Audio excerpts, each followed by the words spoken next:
সোমবার ৮ নং টাউন বটদলী মণ্ডলের উদ্যোগে 2025-26 অর্থ বছরে বিধানসভায় জনকল্যাণমুখী যে বাজেট পেশ করা হয় সেই বাজেটের জন্য মুখ্যমন্ত্রী সহ অন্যান্য মন্ত্রী এবং বিধায়কদের ধন্যবাদ জানিয়ে আয়োজন করা হয় এক র্যালির।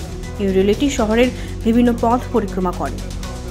যে আমাদের রাজ্যের প্রিয় মুখ্যমন্ত্রী প্রফেসর ডক্টর মানিক শাহ মহোদয়ের নেতৃত্বে রাজ্যে যে বিকাশমুখী সরকার চলছে তার জ্বলন্ত উদাহরণ এবারকার যে বাজেট পেশ করা হয়েছে 2025 এবং 26 অর্থ বছরে।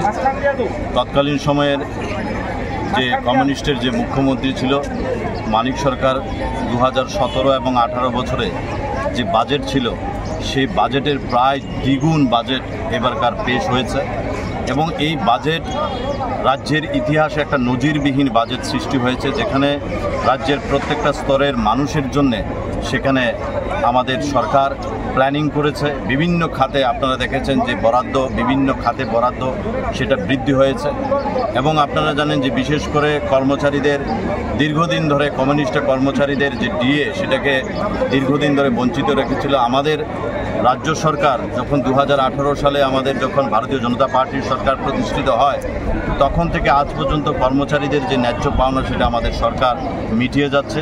আপনারা দেখেছেন বাজেটে 3% সে মহার্ঘ ভাতা ঘোষণা করা হয়েছে।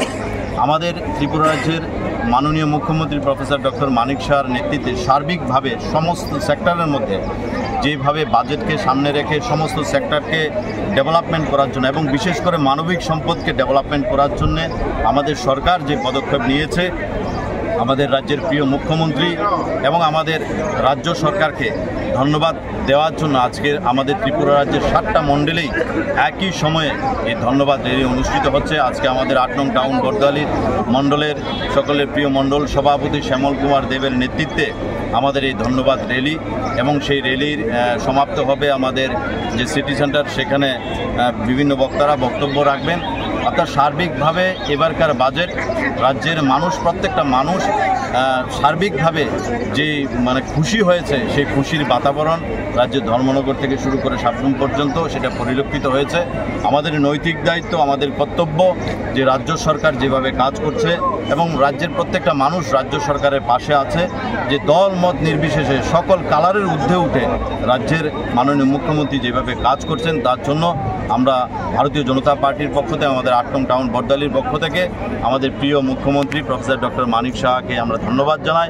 আমাদের ফাইন্যান্স মিনিস্টার প্রণজিৎ সিংহ রায় মহোদয়কে ধন্যবাদ জানাই যেভাবে উনি বাজেট পেশ করেছেন এবং ক্যাবিনেটের সমস্ত মন্ত্রীদেরকে আমরা ধন্যবাদ জানাই যে আপনারা যে বাজেট পেশ করেছেন ত্রিপুরা রাজ্যের ইতিহাসে একটা নজির সৃষ্টি করেছেন।